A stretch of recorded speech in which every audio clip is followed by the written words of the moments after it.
சகோதரர்கள் எல்லாம் post office முற்றுகையில போராட்டத்தில் ஈடுபட்டு இருக்காங்க. நேத்து ஒரு வார்த்தை கேட்டார் சுப்பிரமணிய சுவாமி பொறுக்கின்னு ஒரு வார்த்தை சொன்னதுக்கு மாநில செயலாளர் தமிழிசை சவுந்தரராஜன் என்ன சொன்னாங்க, அது கண்டிக்கத்தக்கது அப்படின்னு சொல்லி சொன்னாங்க. இன்னைக்கு ஒரு லேடி ஓசி செக்ஸ் உறவுக்கு கூட தான் இவ்வளவு பேர் கூடுவாங்க அப்படின்னு சொல்லி இந்த போராட்டத்தை ரொம்ப கேவலமா கொச்சப்படுத்தி இருக்காங்க. இத பத்தி இங்க இருக்கிற மகளிர்களையும் சரி, தமிழச்சியும் சரி, தமிழர்களையும் சரி இவ்வளவு அவமானமா கேவலமா பேசியிருக்காங்க. இத பத்தி நீங்க எதுக்கு எந்த நியூஸ்லையும் போட மாட்டேங்க? நேர்பட பேசல. அரசியல்வாதி டிஎம்கே அப்படி செஞ்சாங்க, ஏடிஎம்கே இப்படி செஞ்சாங்க, பிஜேபி அப்படி செஞ்சிச்சு, காங்கிரஸ் இப்படி செஞ்சிச்சு, கட்சியை மட்டும் பத்தி பேசுறீங்கல்ல. தமிழர்களையும் தமிழச்சியும் பத்தி இவ்வளவு கேவலமா பேசின ராதாராஜனை பத்தி யாரும் ஏன் இன்னும் பேசாம இருக்கீங்க? ஓசி செக்ஸ் கூட தான் இவ்வளவு பேர் வருவாங்க.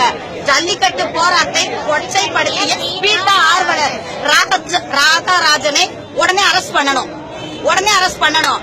இது எதுக்கு பேசணும்?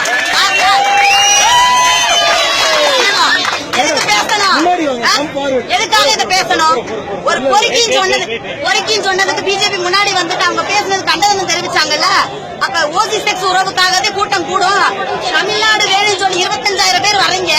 ஓசி செக்ஸ் உறவுனா 50,000 பேர் வருவாங்கன்னு சொல்லி எதுக்கு சொல்றாங்க? அவ யாரு? இந்திய நாட்டு குடிமகளா? ஆதார் அடையாள அட்டையும் ஓட்டு ஐடியாவும் அவ கொடுத்துட்டு நாட்டை விட்டு ஓட சொல்லு. அவ இருக்க கூடாது இந்த நாட்டுல.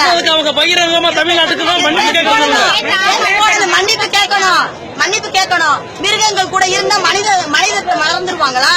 மனுஷங்க எப்படி வேணா பேசுவாங்களா? மிருகத்து கூட பழகி மிருகமா மாறிட்டாங்களா அவங்க? இல்ல கேட்க யாரும் இல்லையா? நியூஸ் சேனல் எல்லாரும் இதை எடுங்க.